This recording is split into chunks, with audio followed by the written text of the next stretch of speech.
nak kena gerak juga. Muka surat yang kelima, Misbahul Munir. Muka surat yang ketiga, yang keempat, Jawi. Rumi muka surat 5. Kita mukaddimah dia.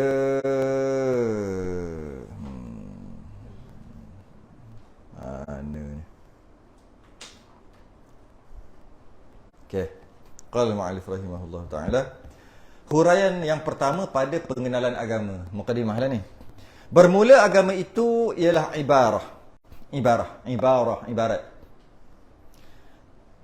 apa? Yakni satu tuturan dan cakapan. Bukan. Kalau bahasa sekarang dia tak kata gini. Bahasa sekarang dia kata satu peraturan.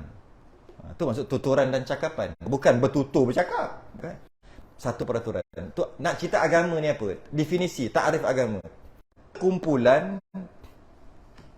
daripada beberapa perkara yang bila banyak jadi kumpul lah. Atau perhimpunan. Ataupun sama juga, satu banyak-banyak kita panggil perhimpunan. Okay? Undang-undang. Bila sebut undang-undang, benda boleh, benda tak boleh.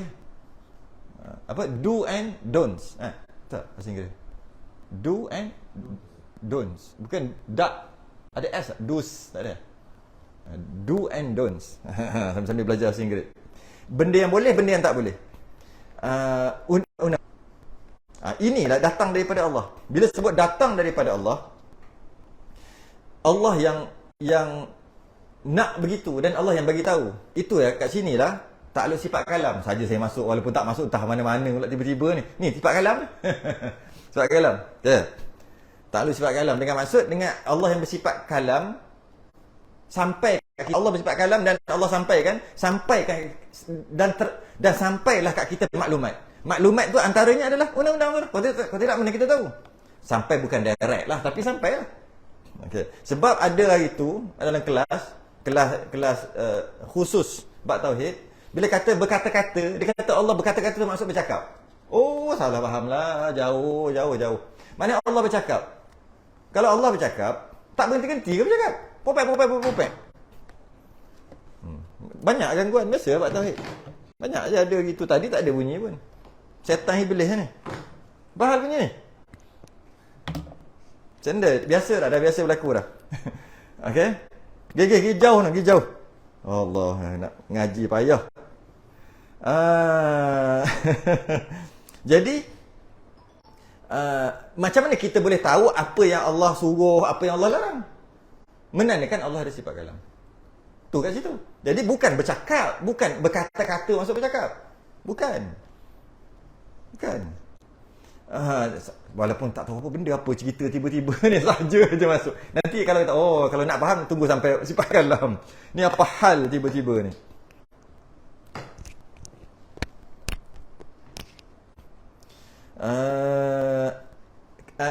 Yang datang daripada Allah Ta'ala ke atas Rasulnya.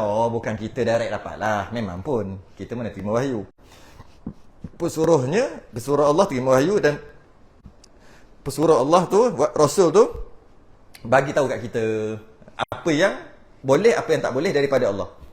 Supaya untuk sampaikan akan dia kepada umat manusia, kepada kita semualah. Atau ada definisi yang kedua, lebih kurang aja. Dikatakan agama itu terkena, bila sebut agama-agama tu kena kepada segala undang-undang. Sama macam tadi, boleh? Yang datang daripada Allah Ta'ala, Rasulnya. Kemudian Rasul itu menyampaikan mereka itu akan segala umatnya. Lebih kurang dua definisi ni. Ia itulah.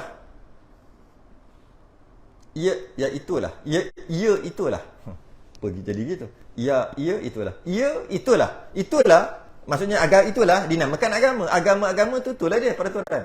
Agama Islam. Dan orang yang mengikut undang-undang itu dinamakan Muslim. Orang yang ikut undang-undang yang boleh dan tak boleh tadi tu yang dibawa oleh Rasul, itulah nama Muslim. Orang Islam. Orang yang menyerah diri. Yakni orang yang beragama Islam. Maka nyata daripada ta'rif, definisi itu, bahawa yang disebutkan agama itu ialah kena kepada undang-undang Allah Ta'ala. Dia ulang balik. Yang dihantarkan akan dia dengan melalui rasulnya, rasul-rasulnya. Jadi apa yang disampaikan tu? Sampai kepada Rasul sampai kepada kita. Apa benda? Daripada yang bersangkutan dengan akidah tentang ketuhanan dan dengan ibadah, fiqh dan muamalah, fiqh juga dan sebagainya, termasuk tasawuf yang lain-lain. Penjagaan hati, hukum hakam sah batal, pegangan, akidah. Itu yang Rasul sampaikan. Itulah maksud definisi agama. Jadi kalau kita kata, apa maksud agama? Apakah, berikan takrif, definisi agama. Agama. Payah tu. Kalau tak, ataupun bahasa lain peraturan, atau bahasa lain yang boleh dan yang tak boleh, yang Allah turunkan atau bagi tahu dekat Rasul bagi tahu kat kita untuk amalkan. Berkaitan dengan apa? Berkaitan dengan pegangan, berkaitan dengan sah batal ibadah, berkaitan dengan penjagaan hati. Selain daripada tu tak ada. Macam cara nak masak, itu kena mengena kat mana? Akidah. Cara nak masak kari, santan hendaklah tunggu apa? Pecah minyak je ke? Pecah minyak ke tak pecah minyak? Hantam sajalah. Nak masak rendang hendaklah tunggu. Macam tu kan? Tak ada wahyu. Sebab dia ada kena mengena dengan akidah. Tak ada. Sah batal. Benda. Halal haram. Mana ada. Pegangan. Apa ni, hati. Penjagaan. Dengan makanan apa. Jadi macam mana? Tak ada. Maka tak kena mengena. Sebab tu masaklah masak apa pun kan? Masaklah nak masak apa? Chinese food, Korean food, Malay food, apa punya food pun makanlah. Cara masak, caralah. Dengan syarat tak langgar apa? Hukum fiqh tadi tu. Yang halal haram tu jangan langgar. Tu. Jadi wahyu 3 benda. Jadi itulah definisi agama. Bermula undang-undang Allah perkara, iaitu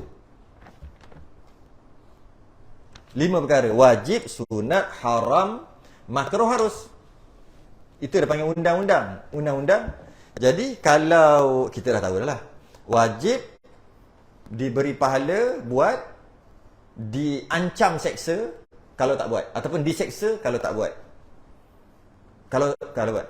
Kalau terbalik, wajib bukan terbalik. Buat dapat pahala, tak buat dapat seksa. Wajib.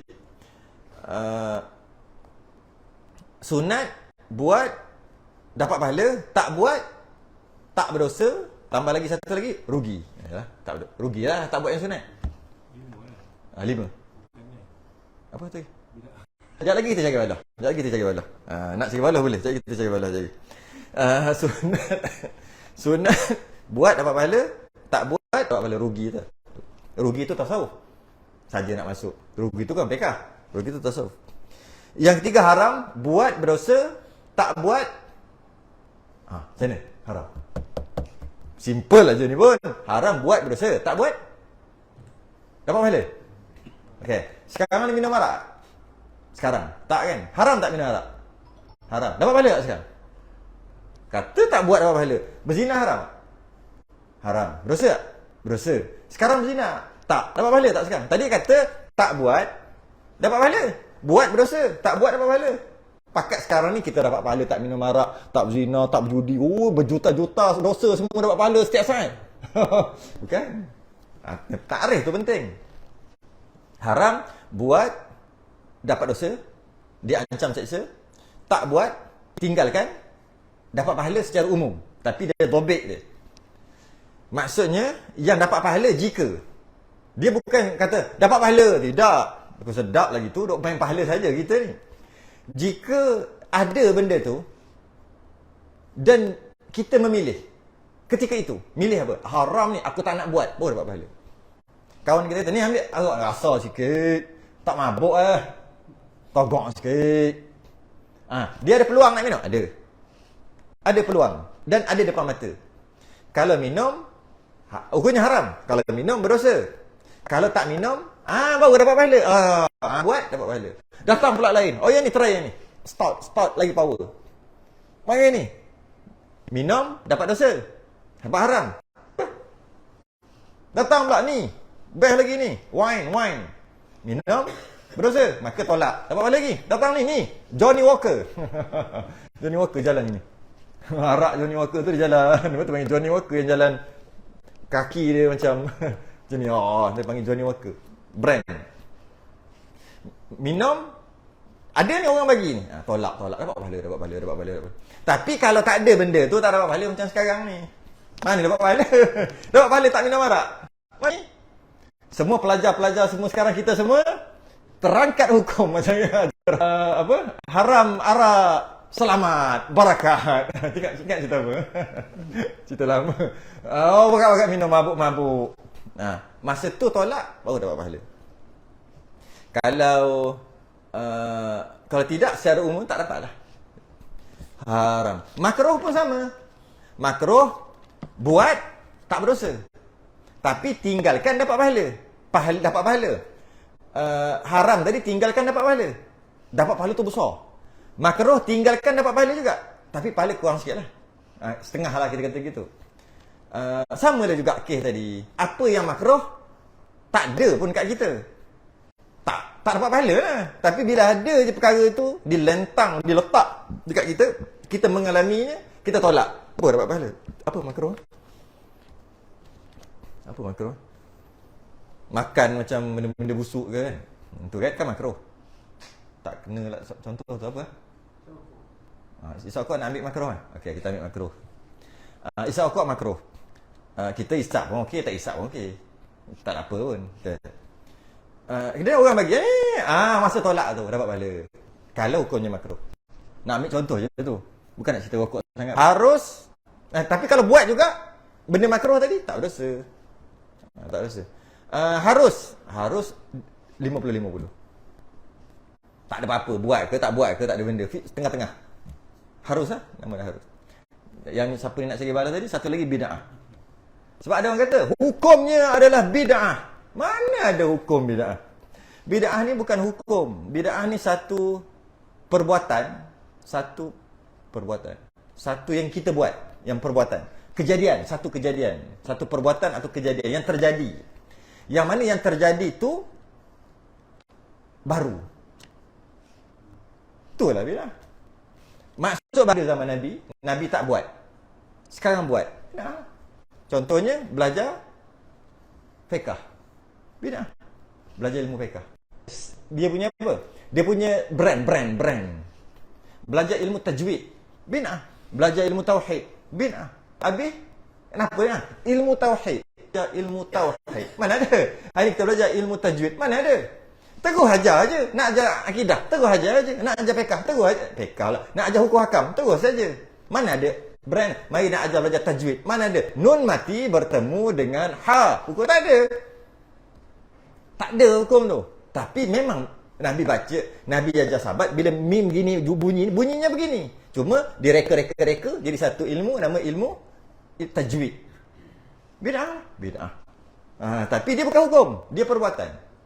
Bid'ah juga terbagi pada 5. Hukum. Jadi orang kata hukumnya bid'ah apa bid'ah? Kullu bid'atin dhalalah wa kullu dhalalatin finnar. Maksud neraka lalu. Tak ada kena-mengena. Bid'ah tu terbagi pada 5. Bid'ah yang wajib, bid'ah yang sunat, bid'ah yang harus, bid'ah yang haram. Tu. Benda baru. Semua ada. Sekarang bila sebut bid'ah, tengok yang mana. Bid'ah wajib, Quran. Mushaf. Mushaf, Quran lah, Quran tu. Zaman Nabi mana ada? Dia buat zaman Sayyidina Umar atau Sayyidina Osman. Apa ustaz buat? Tu wajib tu. Kalau lah tak buat bid'ah, sahabat tak buat bid'ah tu, kita agak-agak tak. Ada Quran pun tak baca. Tiba-tiba Quran tak ada. Tak ada mushaf. Yang ada dalam kepala orang. Memang tak ada harapan nak baca. Ada dalam telefon. Keluar terus. Pun tak baca. Duk sibuk dengan WhatsApp. Berasap-rasap. Tengok lepas satu video. Lepas satu video. Habis tak tahu sejam dah. Allah sejam. Tengok benda video pendek. Apa namanya? Reel. Reel tu. Kalau TikTok pun gitu kan. Sedap tengok 3 minit. Tahu-tahu sejam. Nak tidur ke 12 ni? Pukul 2 tak tidur lagi. Duk belek benda tu. TikTok ke apa yang Facebook reel apa benda tu. Sebelah ni Quran Android. Buka-buka rarely open. Itu betul tidak? Rare open. Yang ini frekuensi dia bro. Oi, buka. Kekerapannya sangat tinggi. Jadi bid'ah Quran tu adalah bid'ah yang wajib. Benda baru zaman Nabi tak ada. Nabi baca semua ini. Sebut kat mulut, dengar kat telinga, ingat kat. Kita yang wajib. Kalau tidak, ada banyak lagi lah panjang lah. Bid'ah sunat ada. Bid'ah harus ada. Semua ada. Bid'ah haram ada. Tapi panjang sangat bahas. Tebak 11.10. Mana nak berhenti ya? Kat bawah ni. Maka tiap-tiap daripada apa kerja manusia itu, apa yang manusia buat, tidak keluar daripada salah satu daripada 5 undang-undang yang tersebut. Apa saja buat? Jalan kaki. Mesti ada 5. Berjalan. Datang sini naik apa? Naik kereta. Itu kan perbuatan manusia tu. Kerja manusia kan. Ada hukum. Hukum datang masjid naik kereta. Ada hukum. Harus. Naik motor. Harus. Gitu lah. Dia ada hukum. Setiap pekerjaan. Setiap benda. Minum air. Berjalan. Melompat. Menumbuk. Semua ada hukum. Janji namanya kerja. Perbuatan manusia. Tidak keluar daripada salah satu daripada 5 undang-undang yang tersebut. Yang dinamakan dia dengan hukum-hukum syarak atau hukum-hukum taklifiyah, hukum-hukum yang taklif, yang diberatkan atas kepala. Taklif kan? Yang dipaksa, yang diberati. Paksa lah tu. Tak paksa ke? Wajib buat. Jangan buat kan? Paksa. Taklifiyah. Yang lagi akan datang menyebut akan dia di dalam huraian hukum-hukum syarak, insya-Allah dia akan cerita nanti. Maka nyata pula daripada huraian ini bahawa pengenalan agama itu, ramainya orang-orang yang tidak mengenal agama. Dia kata, bukan saya kata, dia kata kalau dah faham definisi agama tu apa, ramainya orang yang tak kenal agama. Dia kata hanya pandai menyebut, pandai menulis juga. Dengan dalilnya, tulis bukan main kat Facebook. Ui, baik saja. Ulama saja tulis. Share Allah. Hai. Dia kata itu. Kalau sebut pandai cakap, kita ni kan beragama, kita kan orang agama, kita kan agama Islam, agama, cakap aja lebih. Tapi tak, dia kata. Ramai orang yang tidak menurut undang-undang agama tersebut. Cakap je tapi tak ikut. Tak ikut, maka setengahnya sembahyang saja, puasanya tidak. Sebenarnya terbalik ni. Biasanya kita puasa aja, sembahyangnya tidak. Tapi tak apalah. Dan setengahnya sembahyang, puasa, menunaikan haji, tidak mengeluarkan zakat, tidak mengeluarkan pula zakat. Jenis kedekut bab harta. Tapi haji, sembahyang, puasa pergi. Gitu pula. Dan bermacam-macam lah yang berlaku, apa-apalah. Sebahagian perkara buat, sebahagian perkara tak buat. Kata beragama, kata agama, takrif agama pun salah. Ada kala membuat yang sunat-sunat juga. Yang ni kena kat atas semua kepala. Tidak yang wajib. Sibuk duduk tarawih. Kena pula. Ustaz tak bagi orang sembahyang tarawih. Kena banyak kali dah. Ada membuat yang sunat-sunat, tidak yang wajib. Qadha sembahyang wajib. Tarawih sunat. Pergi buat tarawih apa-apa. Tak masalah. Dia mesti ada je jawapan ni. Saya dah banyak kali dah kena. Ada je jawapan. Waktu Ramadan, buatlah tarawih. Tak apalah. Nanti qadha lah. Nampak? Janganlah tidak menggalakkan orang tarawih. Dia akan jadi ada je jawapan. Ni. Tak kenal agama ni. Membuat yang sunat-sunat jua. Tiada yang wajib. Yang wajib tak buat. Yang buat yang sunat. Sibuk sedekah, zakat tak payah. Emas punya zakat banyak tu. Jadi berapa hari tu ada? Dekat sekilo. Bukan? Emas. Allah. Tapi sibuk dia masuk tabung masjid. Sedekah. Apa benda tu?